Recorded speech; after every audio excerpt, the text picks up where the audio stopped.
Donald Trump ఇరాన్కు పెట్టినటువంటి deadline కొద్ది గంటల్లో ముగుస్తుంది.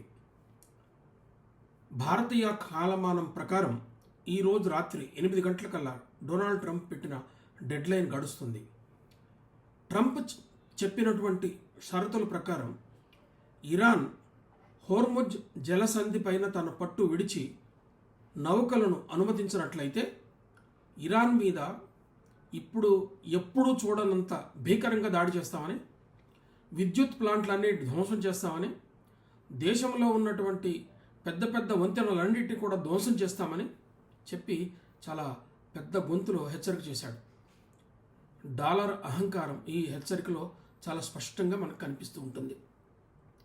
అయితే ఇరాన్ ఎవరు ఊహించని కొత్త ఎత్తుగడ అమెరికా ముందుకు తెచ్చింది. అమెరికా ముందుకే కాదు, ఈ ఎత్తుగడ ప్రపంచాన్ని విస్మయం చేస్తూ ఉన్నది. కొద్ది గంటల క్రితం ఇరాన్ విడుదల చేసిన కొన్ని వీడియోలను, సాక్ష్యాలను విడుదల చేసింది. అదేంటంటే పవర్ పాయింట్ల దగ్గర హ్యూమన్ చైన్స్ ఏర్పాటు చేసింది. అంటే మనుషులు మానవహారంగా నిలబడి పవర్ పాయింట్ చుట్టూతా నిలబడతారు. అట్లాగే సంగీత విద్వాంసుడు ఒకతను ఒక పెద్ద పవర్ ప్లాంట్ ఎదురుగా కూర్చొని హార్ప్ తోటి సంగీతం వాయిస్తూ ఉంటాడు.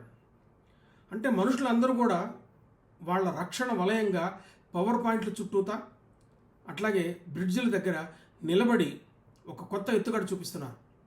ఇలా ఉన్నప్పుడు అమెరికా కనుక పవర్ పాయింట్లను ధ్వంసం చేయాలన్నా లేదా వంతెనలను ధ్వంసం చేయాలన్నా అక్కడున్న మనుషులను తప్పనిసరిగా ధ్వంసం చేయాలి. అయితే అమాయకులైన నాగరికులను చంపడం అన్నది యుద్ధ నేరం కిందకి వస్తుంది. అమెరికా ఏం చేయబోతున్నది కొద్ది గంటల్లో, అంటే దాదాపు ఒక 5-6 గంటల సమయంలోనే తేలిపోతుంది. అది ఇరాన్ చేసినటువంటి కొత్త ఎత్తుగడ ప్రపంచ ప్రజలను విస్మయానికి గురి చేస్తున్నది. కొద్ది గంటల్లో అమెరికా ఏం చేయబోతున్నది, ఈ హెచ్చరిక చాలా కలవరపెట్టే హెచ్చరికలాగా ఉంది. మిమ్మల్ని రాతి యుగంలోకి పంపిస్తానంటున్నాడు. ఇప్పటికే ఇరాన్ మీద పడినటువంటి వినాశనం, ఆ దేశం పూర్తిగా ఎదువరికి స్థాయి కోలుకోవాలంటే కనీసం 50 ఏళ్ళు పడుతుందని చెప్పి అంచనా వేస్తున్నారు నిపుణులు. ఈ పరిస్థితిలో తిరిగి ట్రంప్ చెప్పినట్లు మేము రాతి యుగంలోకి పంపిస్తాము అని చెప్పి హెచ్చరిక చేయటం అన్నది ఒక పెద్ద నియంత చేసినటువంటి హెచ్చరికలా కనిపిస్తున్నది. కొద్ది గంటల్లో ఏం జరుగుతుందో వేచి చూద్దాం.